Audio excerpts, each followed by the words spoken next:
What's up, guys? Welcome to another episode of the vlog. So today we're going to be working on that Evo over there, right there, that gray one. That Evo belongs to my friend over there, Jose. Say what's up to the vlog. Hello, guys. We're going to be installing gauges today. We got a wideband, oil pressure, and a boost gauge to install.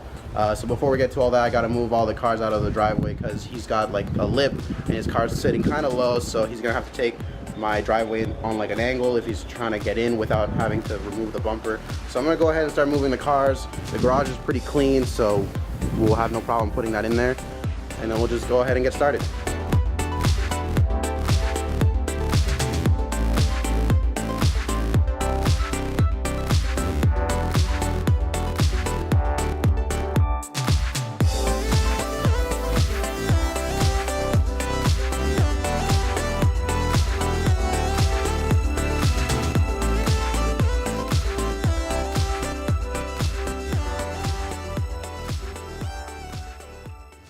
Alright, so now that we got the Evo in the garage, we're going to be showing you guys the gauges that we're going to be installing. The three gauges that we're installing, they're all the Revel VLS gauges. We got our wideband, our boost, and our oil pressure gauge. And then right here we got our boost pod.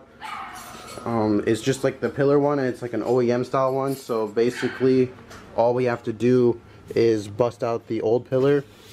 These are all just like clips. They go all the way up to here.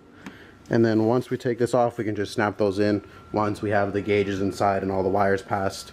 So for the wires, it's actually going to be like fairly easy. There's quite a bit of spots where you can pass wire through from the engine bay into the car without having to like start drilling into plastic or anything. All you have to do is remove this wheel so you can take the fender liner out, like right here.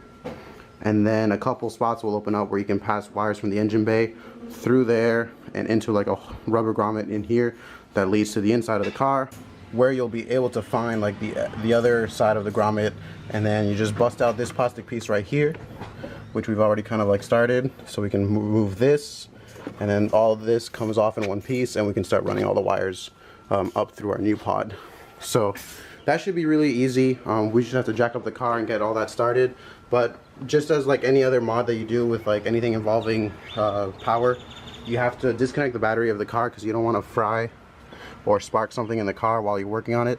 So you just have to disconnect the battery. We've already gone ahead and done that. The battery for the Evo 10 is like in the trunk, so it's super easy to get to. So we've got that taken care of. We're going to start jacking up the car so we can take off the wheel, and I'll show you guys what else we do.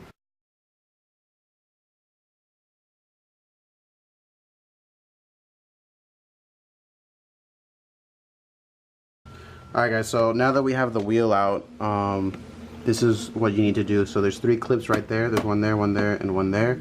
There's one on top over here, and we might even take out the other one on top a little bit more towards the middle, just so that we can fold it a little bit easier and we can have access to it all.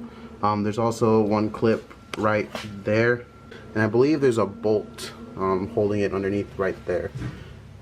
So we'll take that out, and then we can start moving the fender liner in there so we can start moving things through the engine bay. Alright, so now we have the engine bay open, and right here you can see like the access into the fender liner area. We can actually pass it underneath there and then go through that instead of having to go over the beam. And then once we're through, right here, seems like the previous owner might have had like some sort of like demon eye setup or something, and he already had like an extra wire ran. But basically you just run the wire through the engine bay and tuck it on top of the fender liner, and then it goes right through here, which is our hole that leads to inside of the car. So we're gonna go ahead and start removing the plastic trim from inside the car so we can go and have access to the hole, and we can start fishing out the wire for the gauges. We've already started removing some of the plastic trim. For the piece right here, there's like a little bolt that you just have to get to.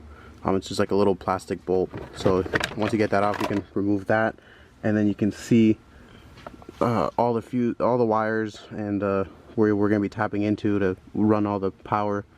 So apart from that, there's our hole right there for the wires. So everything from the engine bay is going to be running through there and up here so we can go to the boost and all the other gauges. So we're gonna go ahead and start prying off the side plastic piece, and then we're gonna go ahead and also take out the pillar pod. So, well, the pillar, sorry, so that we can put our pillar pod.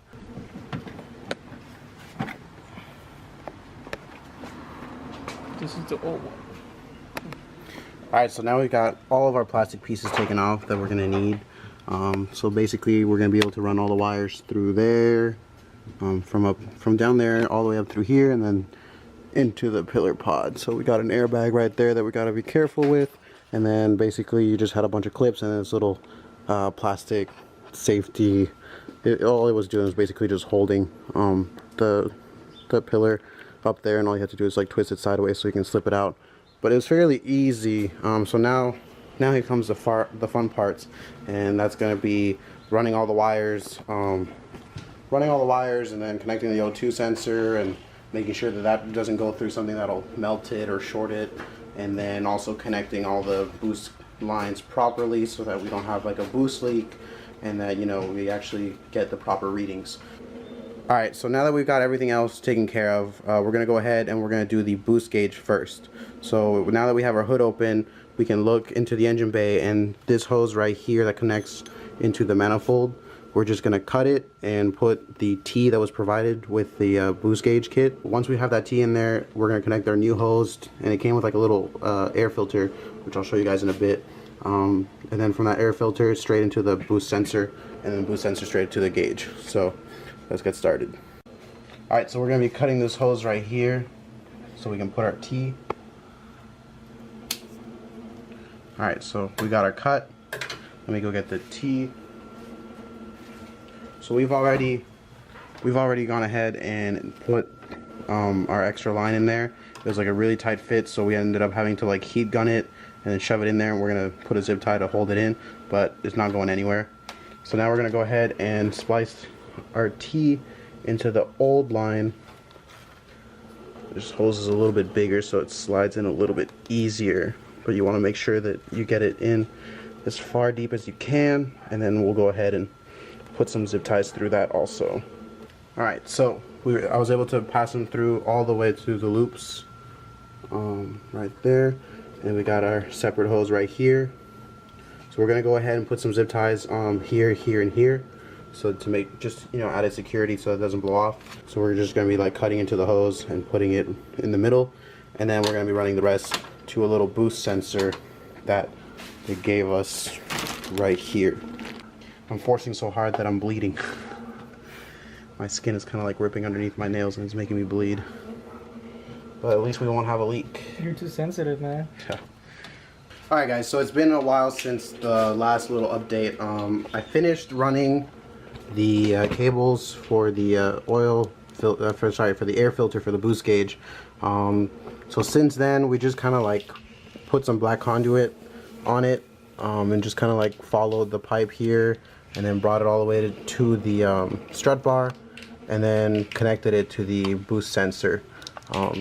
So this is all ready to go. We got zip ties on everything to make sure that there's no leaks. There's also a couple of zip ties on this, and then a zip tie on the boost sensor. So the three wires that are here is, one is for the boost sensor, the other one is for the oil pressure, and this is for the wideband. We were kind of like messing around trying to see if we can, you know, if we can get all of it running in one shot. But the little cap on the bung for the O2 sensor is like sealed shut, and we can't get to it with the car just up on jacks. So what we're gonna do is we're gonna go ahead and take it to a shop so we can use their lift, and then we're gonna take the exhaust off and then try to go at it with a gun. Same thing with the oil pressure sensor. We don't have the adapter piece that goes like underneath the oil filter, so we're gonna have to go ahead and like order that, and then whenever that shows up we can go ahead and just remove the oil filter, place that piece, put the oil filter back on, and then we can connect our sensor to it. But we did the same thing as the wideband. We went ahead and just like ran the wire anyways, and so it goes through here, and then it goes in front of the intercooler, and it goes all the way to where the oil filter is right over there, and it'll be ready for just like plug and play also. So what's gonna happen is all the gauges are gonna work, they're all gonna turn on, but only the boost gauge is gonna give a reading. The wideband is just gonna be on, and then the oil pressure is gonna be on, but just a bunch of lights and no readings.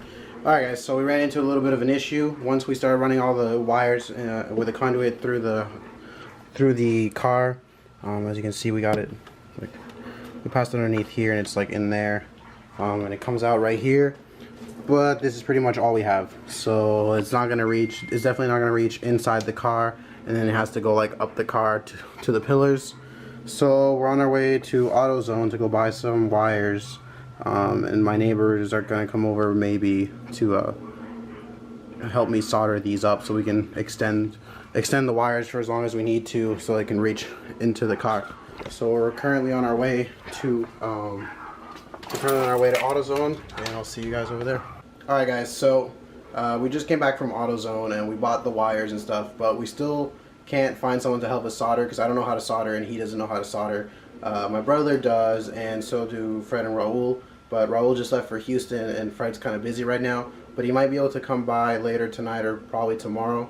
So hopefully we'll be able to get the soldering taken care of, because literally all it is we need these two extended. So this is the boost sensor and this is the oil pressure. The wideband is fine because we have a lot of extra play, so we can feed it through the hole, which is right over here. And once we feed it through the hole, the wideband actually connects to this box here. It's got like a slot for the gauge, a slot for the sensor, and then the power. And then the power has quite a bit of wire.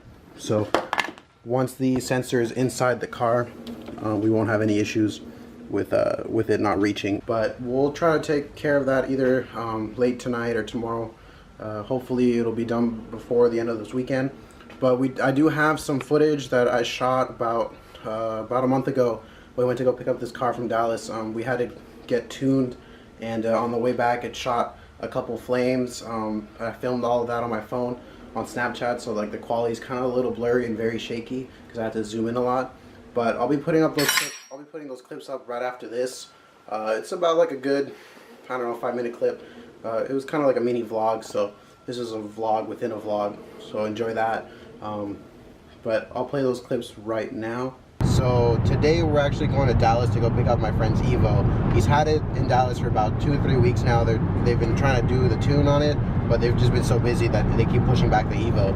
But they told us that today it'll be ready by around 4 o'clock, so we gave ourselves like about 3 hours to get there, so we should get there maybe about 3:30, 4 o'clock, and hopefully they'll have the car ready so we can just pick it up and go.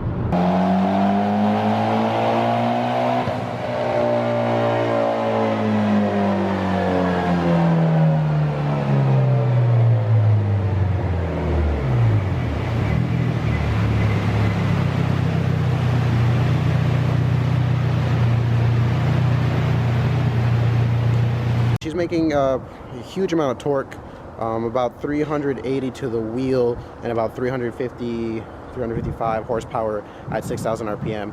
So she's very consistent and she's very torque heavy, so that's gonna be fun. She's also very loud, but that's because he likes his car loud. But anyways, so we're just waiting on them to bring the car around, and we'll be heading back to Austin.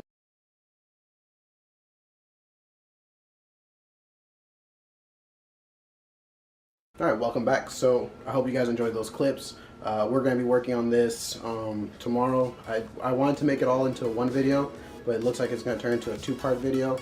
So thank you for watching. Make sure to leave a like, comment down below if you have any questions, subscribe for more content, and I'll see you guys soon. Peace.